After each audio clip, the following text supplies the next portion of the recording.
Yo, what's good, everybody? It's me, Tim Keys, and today I wanted to talk about this court case ruling regarding Trugo and Sony.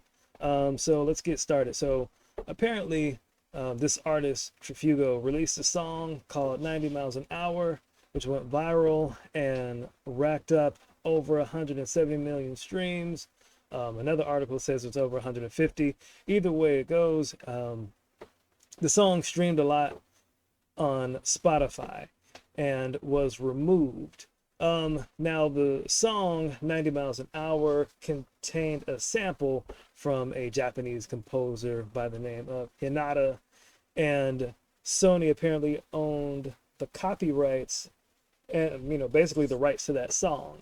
And so, as a result of this case, and the result of going to court and whatnot, they ruled that Trugo must pay Sony you know, over $800,000 in, damages, uh, which, I mean, that's a lot. Um, I mean, I've heard some stuff about this court case, actually from a different YouTuber, DJ Payne One, and, they had some interesting stuff. I kind of wanted to give my take on it as well, especially after looking at this article. Um, because one of the things that they mentioned was like, okay, this artist is this is an independent artist who used a sample. Why go through such lengths to penalize him to the extent that they are? Um, and apparently, there's a little bit more to it. The other thing that comes up presented in this article, the question is raised: why is it that this gentleman is being held accountable and not DistroKid? And I kind of want to touch on that too, because I think that's important. If you are releasing music on, for streaming services and whatnot, and you're using something like DistroKid, TuneCore, any type of service provider like that, you want to be cognizant of, what you're getting and what you are responsible for. So I'll comment on the first part, which is the unusualness of, being sued for, just short of $1 million.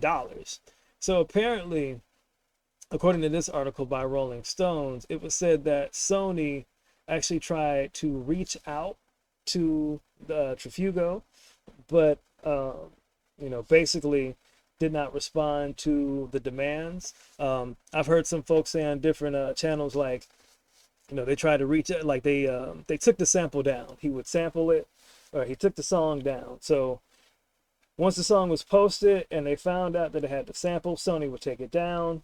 The artist would go back and post the sample back up. They would go take it down. He would repost it. So it became like a cat and mouse game, so to speak, or a whack-a-mole game. And, finally by 2022, they just went on ahead and, did a permanent, hey, it's a wrap and we'll see you in court. Um, and so, you know, this is not a rib against like don't sample. I think sampling is dope, and lots of music genres from sheesh electronic dance music to house music to hip hop to R&B. I mean, they all sample, and there's nothing wrong with that. Um, However, it's not the '90s anymore, so you can't really get away with using other people's intellectual property without getting permission. So that's something you have to be careful about if you are going to sample. It's one thing to sample and you're doing this as a hobby. I know some people don't like that term, like, because we all want to be famous and make a whole bunch of money and whatnot. But if you're not taking music and releasing it on any platform, you're not distributing your music, you're not selling it. Um, that's one thing. If it's a hobby, and you're getting records and you're cutting the records and you're finding riffs and loops and you're putting it in your music and you're enjoying it on your own, that's one thing, right? Like, feel free and do that. But once you begin to like take your music and you release it to the public, or you begin distributing music, and I have to make a clarification on that. Once you start distributing your music, distributing samples, pay it or not, once you start publishing this stuff and putting it out on Spotify, then it becomes, you know, your responsibility to know, what you are able to do and not able to do. And I mean, in the case of this individual, unfortunately, it cost him $800,000. It was noted that, it was noted that on one end, the judge initially thought that, like, hey, Sony going after the little guy on one end, like, maybe a bit excessive, but just in terms of the nature of, you know, they asked him to take down the sample. They asked him to stop, posting up the music, reposting it, or, simply, get back to Sony and see if they could work out something. And, he didn't do it. And they reached out to him beforehand and he kept ignoring the responses. Then, it does make sense that at some point it's like, all right, you're making all this money and you're going to have to pay that. So you got to clear your samples. If you're sampling and you start publishing your music out on these platforms, you have to clear your sample. It's kind of I won't say I feel bad for this individual, because it is what it is. It's like, again, you took a risk, and then, in the case of this individual, the risk was not worth, the yield, so to speak.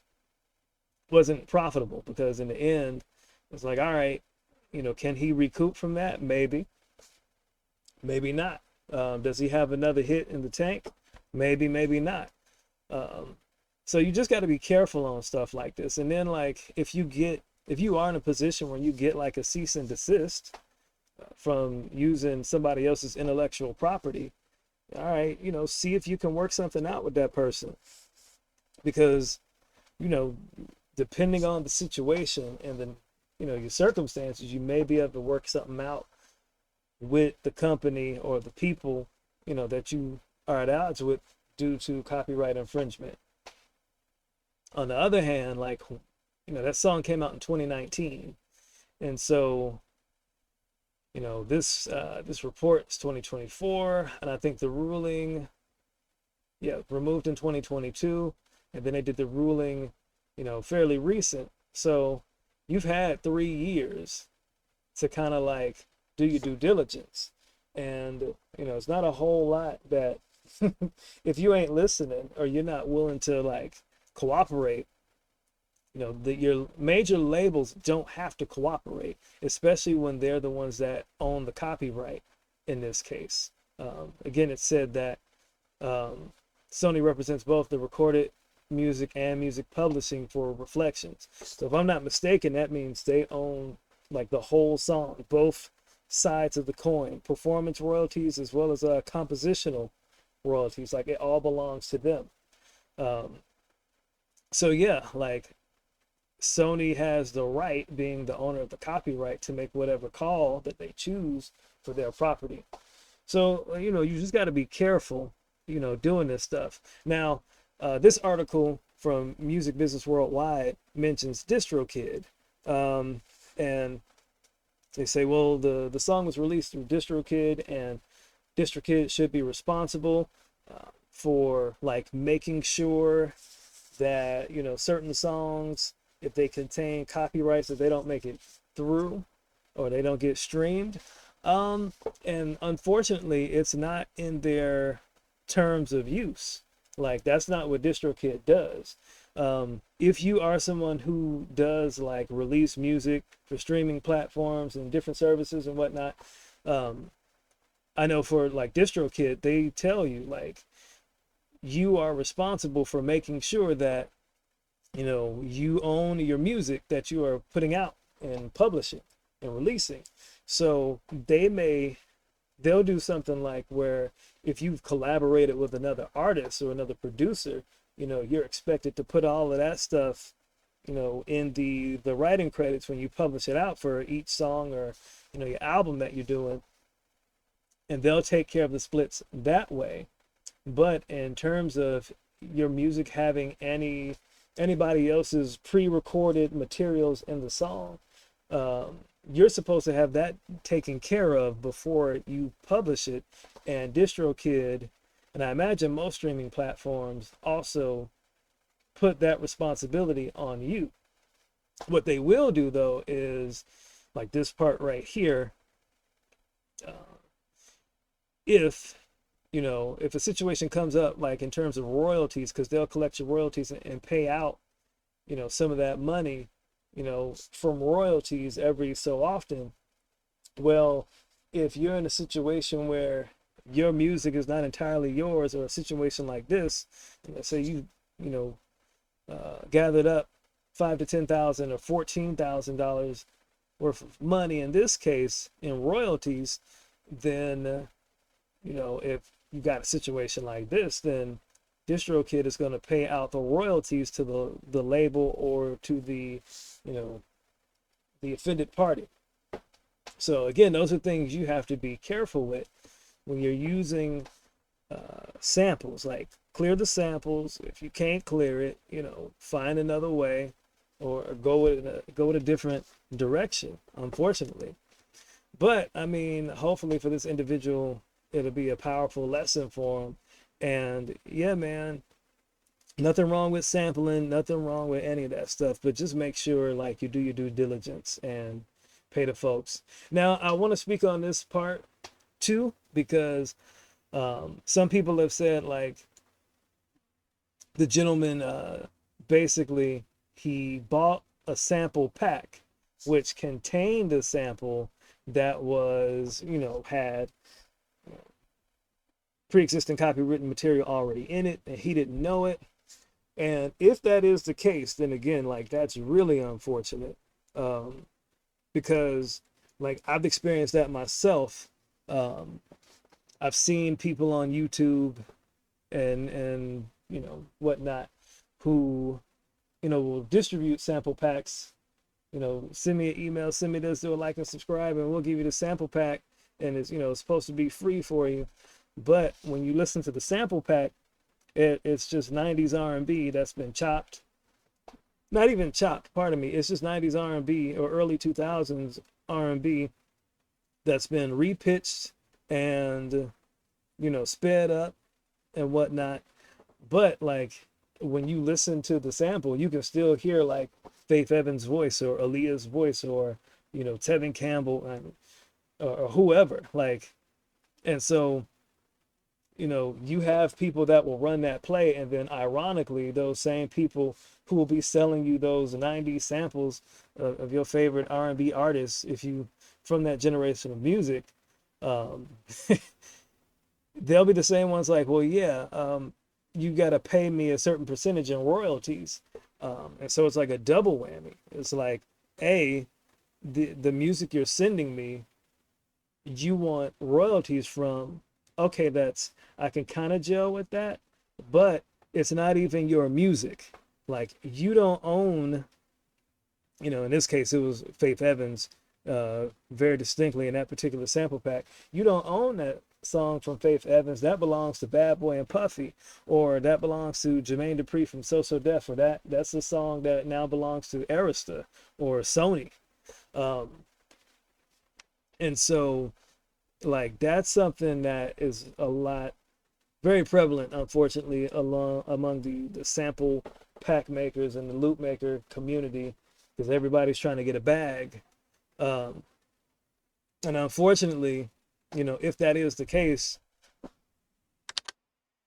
pardon me, sorry about that. If that is the case, then, it's unfortunate for this gentleman, because that would mean that he actually bought a loop pack in good faith and didn't know that there was a sample in there that belonged to somebody else and was somebody else's intellectual property.